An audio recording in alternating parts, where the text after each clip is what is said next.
नमस्कार विद्यार्थी मित्रों। कक्षा 10 गुजरात बोर्ड विषय सामाजिक विज्ञान हिंदी माध्यम में आपका स्वागत है। आज हम इस वीडियो में भूगोल का पाठ 13 उत्पादन उद्योग का अंतिम उद्योग शुरुआत करने जा रहे हैं, परिवहन के साधनों का उद्योग, जिसके अंदर हम सभी लोग आधुनिक युग में विकसित परिवहन उद्योग के बारे में पढ़ेंगे, जिसमें रेलवे, सड़क वाहन, जहाज निर्माण, हवाई जहाज निर्माण उद्योग की चर्चा करेंगे। उसके बाद इलेक्ट्रॉनिक उद्योग के बारे में पढ़ेंगे और अंतिम में हम जानेंगे कि उद्योगों के कारण हमारा वातावरण किस तरह से प्रदूषित हो रहा है और उसे किस तरह से रोका जा सकता है। तो विद्यार्थी मित्रों, शुरुआत करते हैं परिवहन के साधनों का उद्योग। परिवहन के साधनों का उद्योग, आप सभी लोग जानते हैं कि यात्रा के लिए प्राचीन काल से ही हमने कई वाहन देखे हैं। पहले पशुओं के द्वारा खींचे जाने वाला वाहन था, लेकिन उनकी गति बहुत ही धीमी थी। लेकिन जैसे जैसे खोज होती गई, समय बीतता गया, आज आधुनिक युग में मार्ग विकसित हो गए और मार्ग विकसित होने के कारण तीव्र गति वाले वाहनों का उपयोग लगातार बढ़ता जा रहा है। इन वाहनों के निर्माण करने वाले उद्योग को हम परिवहन उद्योग के नाम से जानते हैं। और आजकल देखते हो, आज के वर्तमान समय में नए नए वाहनों की खोज होती रहती है। ठीक है, इसी को हम परिवहन उद्योग के नाम से जानते हैं, जिसमें हम आज शुरुआत कर रहे हैं रेलवे के बारे में। रेलवे भारत में यात्रा के लिए रेलवे सेवा का कार्य प्रशंसनीय, और आप सब लोग जानते हो भारत में रेलवे तंत्र का सबसे बड़ा नेटवर्क चलता है। भारत में यात्रा के लिए रेल सेवा का कार्य प्रशंसनीय है। रेल इंजन 3 प्रकार के होते हैं, जो सभी विद्यार्थी मित्र जानते हैं। भाप इंजन, जो कोयले के द्वारा चलता है, जो फिलहाल बंद हो चुका है। सिर्फ और सिर्फ उसे विरासत, हेरिटेज यानी विरासत वाली जगहों पे चलाया जाता है, छोटी दूरी पर टूरिस्ट को, प्रवासियों को घुमाने के लिए। यह भी इसके अंदर जानकारी आएगी। रेलवे इंजन 3 प्रकार के होते हैं: भाप इंजन, विद्युत इंजन एवं डीजल इंजन। वर्तमान समय में विद्युत इंजन और डीजल इंजन ही देखने को मिलता है। तो रेलवे इंजन कितने प्रकार के होते हैं? 3 प्रकार के: भाप इंजन, विद्युत इंजन एवं डीजल इंजन। वर्तमान समय में भाप से चलने वाले इंजन अब पर्यटन के उद्देश्य से चलाई जाने वाली हेरिटेज अर्थात विरासत रेलों में ही उपयोग किए जाते हैं, जो मैं अभी बता रहा था। डीजल तथा विद्युत इंजनों का उत्पादन पश्चिम बंगाल के मिहिजाम में चितरंजन लोकोमोटिव वर्कर्स, बनारस में डीजल लोकोमोटिव वर्कर्स और जमशेदपुर टाटा लोकोमोटिव वर्क्स में होता है। तो इस तरह से आपने देखा कि कुल मिलाकर 3 जगह पर रेलवे इंजन का उपयोग होता है। मैं फिर से दोहरा रहा हूँ, जो आपको नक्शा भरते समय भी काम आएगा। पश्चिम बंगाल के मिहिजाम में चितरंजन लोकोमोटिव वर्क्स, बनारस, बनारस आपको मालूम है कहाँ आया हुआ है? उत्तर प्रदेश। उत्तर प्रदेश के बनारस में डीजल लोकोमोटिव वर्क्स तथा जमशेदपुर टाटा लोकोमोटिव वर्क्स। और आपको ये भी मालूम है जमशेदपुर कहाँ स्थित है? झारखंड में। तो 3 राज्य हैं, पश्चिम बंगाल, उत्तर प्रदेश के बनारस में और झारखंड के जमशेदपुर में रेलवे इंजन बनाए जाते हैं। यात्रा के लिए डिब्बे पेराम्बूर, बेंगलुरु, कपूरथला एवं कोलकाता में बनते हैं। जो डिब्बे होते हैं, जो बर्थ सीट होती है, बोगी जिसे कहते हैं, ये सारी चीज़ें पेराम्बूर, बेंगलुरु, कपूरथला एवं कोलकाता में बनते हैं। इसके अलावा रेल की पटरियाँ, इंजन के उपकरण, पहिए आदि कारखाने भी हैं। तो इस तरह से परिवहन के साधनों के उद्योग में पहला उद्योग हमने देखा रेलवे उद्योग। अब हम आगे उद्योग की बात करते हैं, सड़क वाहन। आप सभी लोग जानते हो कि हमारे भारत देश में सड़कों पर कौन कौन सी गाड़ियां, वाहन चलते हैं। ट्रक, बस, कार, मोटरसाइकिल, स्कूटर, साइकिल। इसके अलावा बिजली से चलने वाले या बैटरी से चलने वाले कई वाहन के नाम आप जानते हो। तो ये सभी चीज़ों के बारे में हम चर्चा करते हैं। सड़क वाहनों का उत्पादन अधिकांशतः निजी स्तर पर होता है, अर्थात निजी क्षेत्र, प्राइवेट सेक्टर में होता है। सड़क वाहनों का उत्पादन अधिकांशतः निजी स्तर पर होता है। विश्व में व्यावसायिक वाहनों के उत्पादन में भारत का स्थान 5वां है। अब आप ये जानना चाहोगे कि व्यावसायिक वाहन क्या होता है। व्यावसायिक वाहन अर्थात उद्योगों की माल की हेरा फेरी करना, माल सामान को एक जगह से दूसरी जगह ले जाना, ऐसे बड़े बड़े या छोटे छोटे व्यावसायिक वाहनों के उत्पादन में विश्व में भारत का स्थान 5वां है। वर्तमान में भारत में तैयार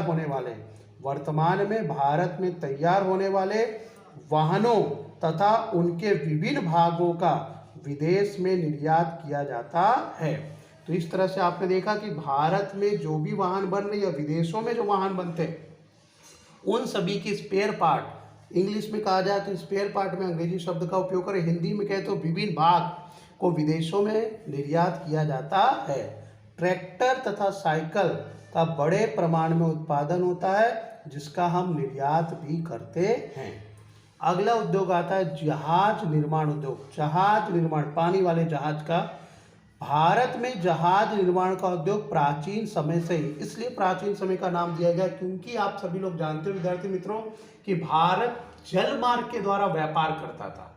भारत प्राचीन समय में जल मार्ग के द्वारा व्यापार करता था, इसलिए भारत जहाज निर्माण का उद्योग प्राचीन समय से प्रसिद्ध है।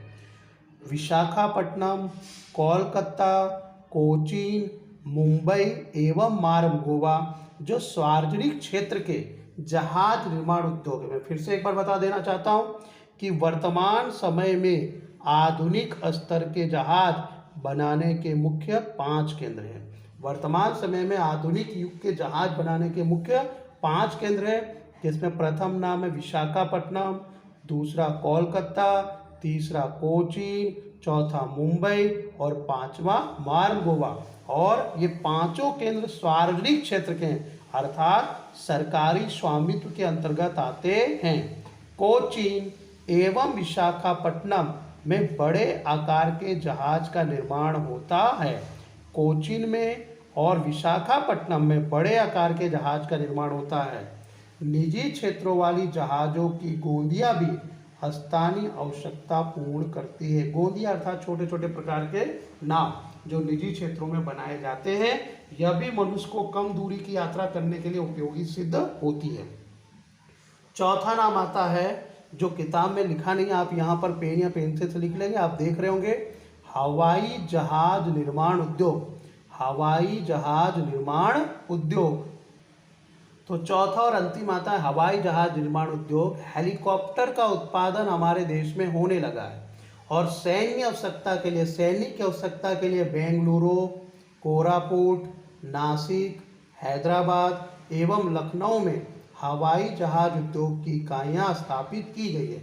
लेकिन अभी तक यात्री परिवहन के लिए हवाई जहाज का निर्माण का आरंभ भारत देश में नहीं हुआ।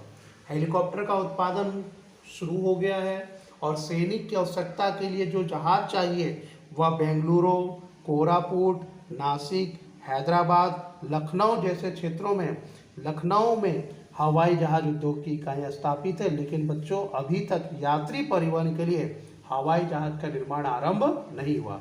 तो हमने देखा बच्चों परिवहन के साधनों का उद्योग, जिसमें रेलवे उद्योग, सड़क वाहन, जहाज निर्माण के और हवाई जहाज निर्माण उद्योग के बारे में पढ़ा। ये चारों आपको संक्षिप्त टिप्पणी के रूप में पूछा जाएगा। अगला उद्योग आता है जो अलग से संक्षिप्त टिप्पणी 2 नंबर अथवा 3 नंबर में आता है, इलेक्ट्रॉनिक उद्योग। रेडियो सेट तथा टेलीफोन उद्योग की स्थापना 1905 में भारत में हुई, जिसे इलेक्ट्रॉनिक्स उद्योग का प्रारंभ कह सकते हैं। भारत इलेक्ट्रॉनिक्स लिमिटेड BEL में बेंगलुरु में स्थापित हुई। तो पहला इलेक्ट्रॉनिक कारखाना भारत इलेक्ट्रॉनिक्स लिमिटेड कहाँ स्थापित की गई? बेंगलुरु में। कब स्थापित हुई? 1905 में, जिसका मुख्य उद्देश्य था सेना, आकाशवाणी, हवामान जो वातावरण के या मौसम के विभाग की जानकारी देता है। तो ये पहला कारखाना भारत इलेक्ट्रॉनिक्स लिमिटेड बेंगलुरु में स्थापित हुआ, जिसका मुख्य उद्देश्य था सेना, आकाशवाणी, हवामान विभाग के उपकरण बनाना था।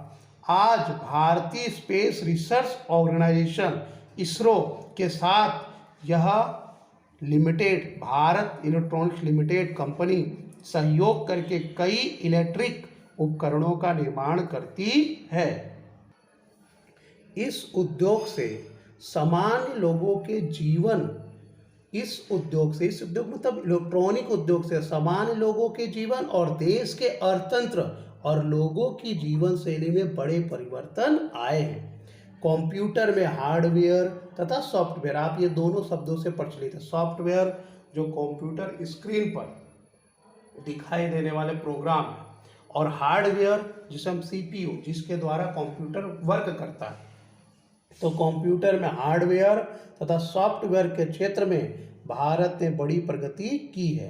बेंगलुरु को उद्योग की राजधानी बनाया गया। ये आपको विकल्प के लिए याद रखना है कि इलेक्ट्रॉनिक उद्योग की राजधानी किसे माना जाता है? बेंगलुरु को। उसे भारत की सिलिकॉन वैली कहा जाता है। सिलिकॉन वैली, जो कि हकीकत में असल में अमेरिका में आया हुआ है, लेकिन हमारे भारत का सिलिकॉन वैली किसे कहा गया? बेंगलुरु को कहा गया। और बेंगलुरु इलेक्ट्रॉनिक उद्योग की राजधानी है।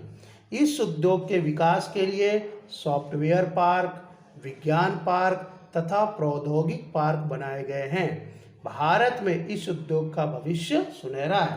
तो आपने देखा बच्चों इलेक्ट्रॉनिक उद्योग के बारे में, और आपने ये भी जाना कि इलेक्ट्रॉनिक उद्योग से सामान्य लोगों का जीवन, देश के अर्थतंत्र और लोगों की जीवन शैली में बड़े परिवर्तन आए। जैसे उदाहरण के रूप में देखें तो पहले हम सभी लोग जो टेलीविज़न देखते थे, वो टेलीविज़न को आपको कभी भी चैनल बदलने के लिए हमें अपनी जगह से उठकर बदलने जाना पड़ता था। लेकिन इलेक्ट्रॉनिक उद्योग की खोज होने से आप घर के सिर्फ अपने कुर्सी पर बैठे, अपने स्थान पर बैठे और वहीं से बैठे बैठे चैनल को बदल सकते हैं। तो इस तरह से पहले हम ब्लैक एंड वाइट टीवी का उपयोग करते थे। आज वर्तमान समय में रंगीन और एलईडी टीवी का उपयोग करते हैं। ये इलेक्ट्रॉनिक उद्योग की वजह से ही भारतीय जीवन शैली में परिवर्तन आया है। और मोबाइल के क्षेत्र में आप देख सकते हैं दूरसंचार में जो क्रांति आई, ये सभी इलेक्ट्रॉनिक उद्योग के आभारी है। अब हम अगला प्रश्न लेते हैं, औद्योगिक प्रदूषण तथा पर्यावरणीय अतिक्रमण। हम शुरुआत के पिछले छोटी कक्षा में पढ़ चुके पर्यावरण प्रदूषण, लेकिन पर्यावरणीय प्रदूषण की जगह यहाँ पर अतिक्रमण शब्द का प्रयोग किया गया है, जिसका अर्थ प्रदूषण ही होता है। तो कुछ पुरानी बातों को हम याद कर लेते हैं। देश के आर्थिक विकास में औद्योगिक उत्पादनों का योगदान उल्लेखनीय है। ये बातें तो आप सब लोग जानते हैं, पाठ के शुरुआत में पढ़ा कि आर्थिक विकास किसी भी देश का हो रहा है तो उसमें औद्योगिक उत्पादन का योगदान महत्वपूर्ण है। उद्योगों ने प्रदूषण में भी वृद्धि की है और पर्यावरण का अतिक्रमण किया। मैंने अभी शुरुआत में इसलिए कहा था पुरानी बातें जो आप सब लोग जानते हो कि जितना उद्योग ज़्यादा विकसित होगा उतना प्रदूषण में वृद्धि होगी। प्राकृतिक, यहाँ से आपकी परिभाषा शुरुआत हो रही है। प्राकृतिक तथा मानव सर्जित कारणों से, प्राकृतिक तथा मानव सर्जित कारणों से पर्यावरण की गुणवत्ता घटी है, उसे पर्यावरण का अतिक्रमण कहा जाता है। उद्योगों द्वारा मुख्य 4 प्रकार के प्रदूषण पाए जाते हैं: वायु प्रदूषण, जल प्रदूषण, भूमि प्रदूषण तथा ध्वनि प्रदूषण। वर्तमान स्पर्धात्मक समय में उद्योगों ने बड़े प्रमाण में हवा और जल प्रदूषित किया है। जैसे जैसे उद्योग विकसित होते जा रहे हैं, लोगों में स्पर्धा बढ़ती जा रही है, वैसे वैसे हवा और जल प्रदूषण भी बढ़ता जा रहा है। कार्बन मोनोऑक्साइड एवं सल्फर डाइऑक्साइड वाहनों के द्वारा निकलने वाला ये खतरनाक गैस है, जहरीली गैस है। कार्बन मोनोऑक्साइड एवं सल्फर डाइऑक्साइड जैसे अति नुकसानकारक गैसों के कारण हवा प्रदूषित बनी है, जबकि औद्योगिक कचरे के कारण जल प्रदूषण बढ़ा है। ध्वनि प्रदूषण मानव जीवन के लिए बहरेपन का एक कारण है। अतिशय आवाज़ के कारण मनुष्य मानसिक तनाव को अनुभव करता है। तो इस तरह से आपने देखा जल प्रदूषण। जल प्रदूषण में कई कारखाने अपने नियमों का उल्लंघन करते हैं और औद्योगिक रूप से निकलने वाला प्रदूषित पानी नदी में बहा देते हैं, जिससे जल प्रदूषण अति दूषित हो जाता है, जल प्रदूषण बढ़ता है। और ध्वनि प्रदूषण में जो कारखानों से निकलने वाले, यंत्रों से निकलने वाले जो शोर है, उसके कारण मनुष्य के स्वास्थ्य पर भी इसका प्रतिकूल असर देखने को मिलता है। अब हम बात करेंगे कि पर्यावरण अतिक्रमण रोकने के उपाय। कैसे पर्यावरण अतिक्रमण रोका जा सकता है। पर्यावरण अतिक्रमण रोकने के उपाय। देश का विकास हो परंतु साथ में पर्यावरण का विनाश न हो, इस तरह विकास करना है। औद्योगिक विकास का योग्य आयोजन कर प्रदूषण की मात्रा घटाई जा सकती है। पहला आयोजन इस तरह से, उपकरणों की गुणवत्ता देखें, ईंधन की पसंदगी चयन के द्वारा भी प्रदूषण को कम किया जा सकता है। दूसरा है उपाय, वायु में उत्सर्जित मतलब उत्पन्न, वायु में उत्पन्न होने वाले प्रदूषण को फिल्टर, स्क्रबर, यंत्र, प्रेसिपिटेटर्स द्वारा नियंत्रण किया जा सकता है। यानी वायु में जो प्रदूषित धुआं उत्पन्न होता है उसको फिल्टर, स्क्रबर के द्वारा, यंत्र के द्वारा, प्रेसिपिटेटर्स के द्वारा नियंत्रण किया जा सकता है। उद्योगों के प्रदूषित पानी को प्रक्रिया करके शुद्ध किया जा सकता है। उसके बाद नदियों में से छोड़ना चाहिए ताकि जहरीली रसायन को कम कर सके और पानी की प्रदूषण की मात्रा को कम कर सके। इस तरह से पर्यावरण अतिक्रमण रोकने के उपाय है, अर्थात पर्यावरण प्रदूषण को रोकने के उपाय बताए गए हैं, जो आपको 2 नंबर में पूछा जाएगा। तो विद्यार्थी मित्रों, यहाँ पर भूगोल का पाठ 13 उत्पादन उद्योग समाप्त होता है। मैं उम्मीद करता हूँ, निवेदन करता हूँ कि आप सभी लोग मेहनत और लगन से इस पाठ को याद करेंगे और बोर्ड की एग्जाम की तैयारी करेंगे, ताकि आप अपने जीवन में ज़्यादा से ज़्यादा सफलता प्राप्त कर सकें, अच्छे से अच्छे अंक प्राप्त कर सकें और अपने माता पिता का नाम रोशन कर सकें। धन्यवाद।